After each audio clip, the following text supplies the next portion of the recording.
713 etnis ya. Kerajaan hampir keseluruhan itu mempunyai di Indonesia, Nusantara ini. Nah, otomatis kalau NKRI Negara Kerajaan Rakyat Indonesia menyatukan semua raja-raja, ya kan, tetap menggunakan Undang-Undang Dasar 1945, terus tetap membentuk kabinet, tidak akan terjadi revolusi. Itu namanya evolusi. Nah, seperti reformasi kemarin kan, reformasi kemarin itu perubahan bertahap, tapi ternyata perubahan ini kok nyimpangnya jauh.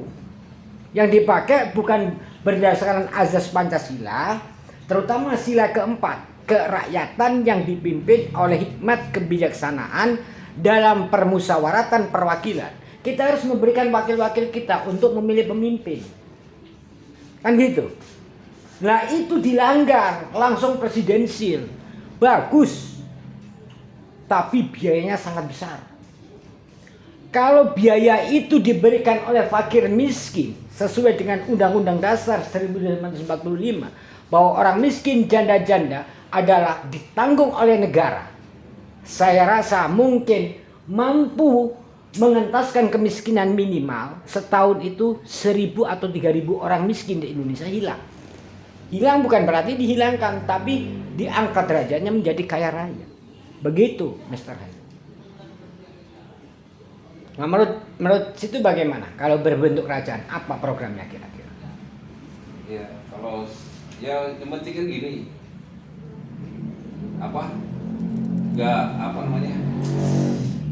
nggak berseberangan dengan pemerintah. Lo tidak, pemerintah tetap berjalan, kerajaan itu cuma mengayomi sebuah negara. Nah, itu bagus tuh, bisa itu. Jadi bentuk silakan kepala pemerintahan. Mensupport itu. Bentuk kepala pemerintahan.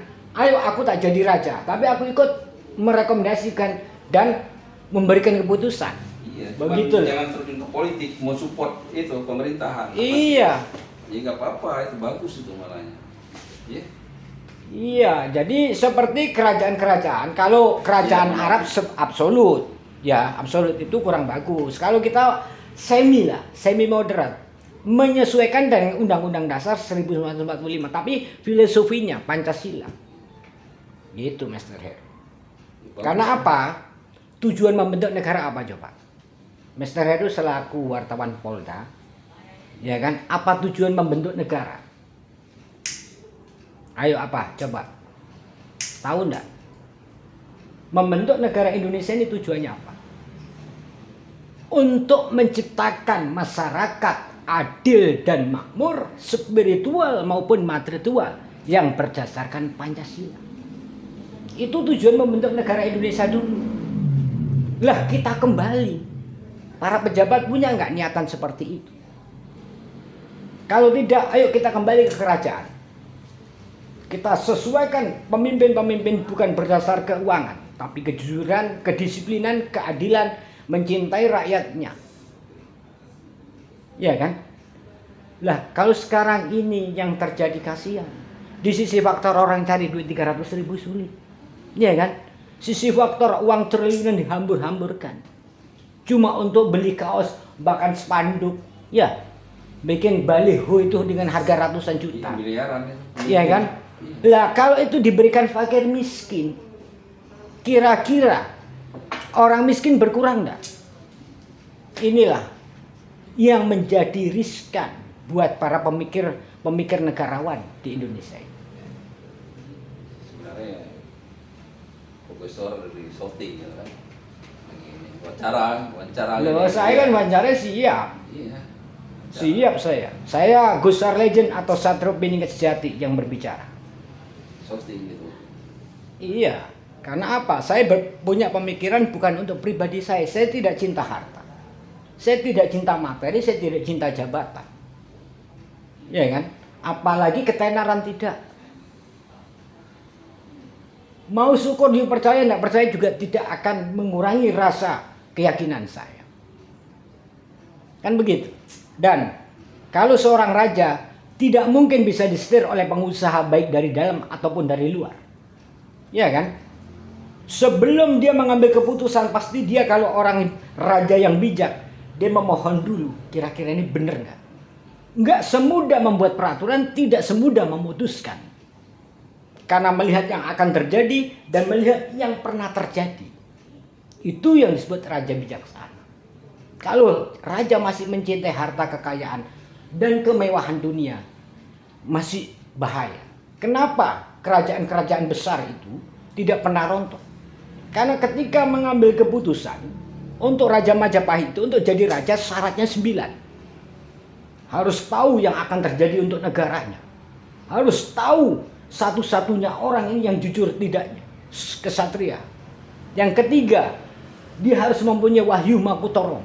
Yang keempat, pernah bertapa minimal 6 tahun. Itu prasyarat untuk jadi raja. Lah kalau prasyarat jadi raja negara kerajaan ini pernah miskin dan pernah tidak makan. Kalau raja tidak pernah kelaparan yo, nggak menikmati jadi rakyat kecil, utang-utang. Apa kata Cak Nun itu? Cak Nun, loh, apa yang pernah kamu sengsara? Saya itu sudah pernah sengsara di Jogja. Makan sehari ada, makan sehari tidak ada. Ya kan? Tapi karena jiwanya lain, sudah tawari ya sudah. Itu konsepnya Cak Nun itu, bagus itu. Makanya kemarin tak rekomendasi, oke Cak Nun, untuk sementara waktu jenengan jadi Perdana Menteri aja. Kalau Anda sebarkan saya sebagai maharajanya, ya syukur, nanti kita susun kabinet keseluruhannya. Kalau ini disetujui, tapi saya tidak memaksakan kehendak. Kan gitu. Ya, saya di media aja, media ininya, expose. Ya, dengan sendirinya kalau disetujui oleh rakyat Indonesia dan media, otomatis. Ya, saya koordinir medianya. Kan gitu lah.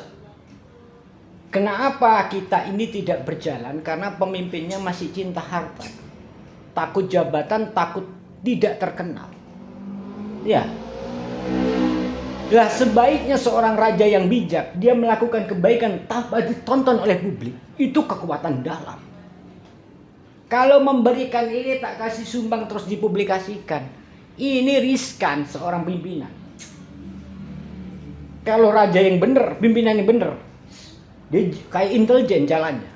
Bawa duit, seandainya saya ya, bawa duit 100 miliar. Tak datangi orang-orang miskin, nih 5 miliar, 5 miliar, 5 miliar. Terus tak suruh jaga, atur bantu sampai dia sukses. Besok datang lagi. Kalau tiap hari pekerjaannya begitu, kira-kira orang miskin di Indonesia habis nggak? Setahun. Termasuk Mr. Heru juga selaku wartawan yo, nggak mikirin duit buat besok makan apa, enggak, iya kan? Tapi kalau tidak diatur dengan adil, akhirnya sekarang ini sudah terjadi klasifikasi orang. Kalangan elit menteri sekian, kalangan gubernur sekian, kalangan wali kota sekian, kalangan camat sekian, kalangan lurah sekian, kalangan RT RW sekian. Lah rakyat menerima duitnya kecil-kecil, recehan. Iya kan? Itu benar dan tidak benar. Kalau bicara keadilan tidak adil membentuk sebuah bangsa dan negara ini. Dan itu dibutuhkan orang-orang yang bersih hatinya, bersih pikirannya, bersih jiwanya, bersih niatnya. Kalau dia masih terkotori, sulit sebuah bangsa akan maju. Sebaliknya, kalau Mr. Heru tanya kepada saya, apa Geusar berani? Oh berani saya. Saya di Madura Mr. Heru, saya enggak ini ya, itu sudah tak buktikan. Ketika sabda saya menjadi orang itu satu kampung kepingin jam Rolex tak bikin kun fayakun jadi semuanya. Sampai saya keluar dari rumah semua Allah orang itu manggil, Allah lewat. Saya bilang jangan, saya bukan Allah, saya Gusar Legend atau waktu itu saya mengklaim diri sebagai Pangeran Sambernyawa, Pangeran Sambernyawa. Karena saya dari dulu tidak mempunyai niat cinta materi yang berlebihan. Kalau toh saya punya 50 miliar, saya berikan kepada orang 25 miliar. Itu dari dulu yang pernah saya jalani. Saya punya duit 100 juta, tak bagi dua sama orang-orang sekeliling saya. Supaya dia menikmati. Yang ini baru buat biaya. Dan itu terjadi. Itu nanti semua mudah-mudahan orang-orang yang bersih mendapatkan petunjuk dari alam kegaiban, baik juga dari para malaikat dan Tuhan yang Maha Kuasa. Itu cuma kuncinya. Kalau memang hatinya masyarakat seluruh dunia belum terbuka.